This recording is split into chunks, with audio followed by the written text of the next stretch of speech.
Hi, this is Emily Leiphart of Art from the Heart, and I'm thrilled to be part of Ellen Hutson's December Pin Sites Challenge.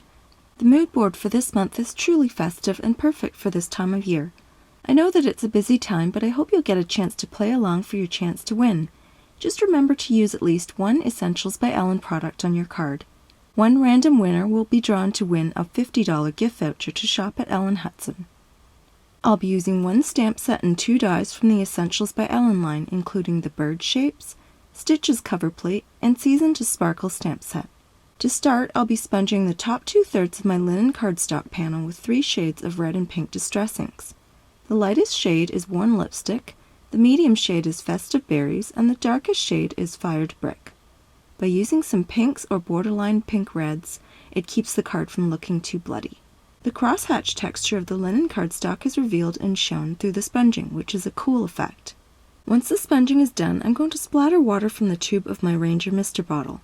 I love how the water reacts with the distress ink to create a cool splatter effect. Then I'll do the same with a Mr. Huey Shine Mist, which will add shimmer to the panel. This product is no longer available, but you can get the same effect by mixing Perfect Pearls with water. Red and white are the 2 colors that stand out the most from the mood board, so I'm going to base my card on those 2 colors. Plus, I love that image with the 2 white birds, so I'm going to use that for my main inspiration. Now I'll let the panel dry while I work on the other elements of the card. I've die cut 2 of the doves from the bird shapes dies, also from linen cardstock, and I'm going to partially dry emboss the bottoms using the Stitches cover plate. I'm going to open the first tab of my cutting platform so the sandwich can accommodate the rubber embossing mat, which will turn the die into an embossing folder. Then I put the cutting plate down and the embossing mat on top of that. I set one of the doves down face up and cover it with the embossing plate. I want the dry embossing to be on the top half of the dove's torso, but if I put the top edge of the plate there, it'll make a sharp line and I don't want that. It wouldn't look good. What I need to do is cover the dove up to the top of the head and tip of the tail. I'm going to let the top plate do both the embossing and gradual fading of the embossing.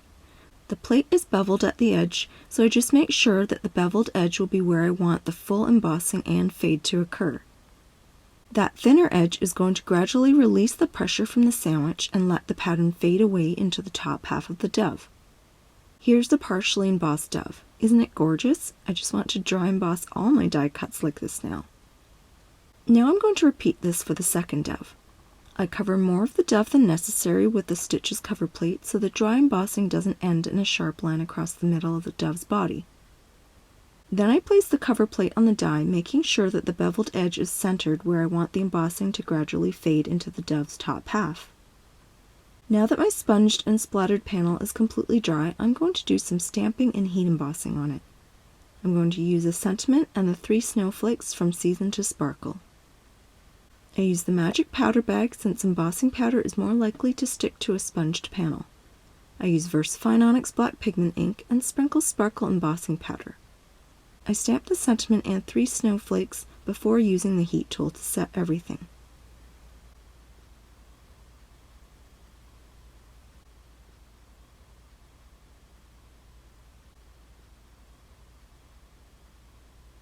Now I'm going to adhere the panel flat to the card base.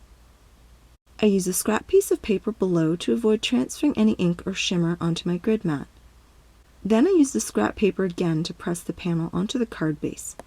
I know it's supposed to be dry, but sometimes the shimmer takes hours to set and I don't want a chance smearing it.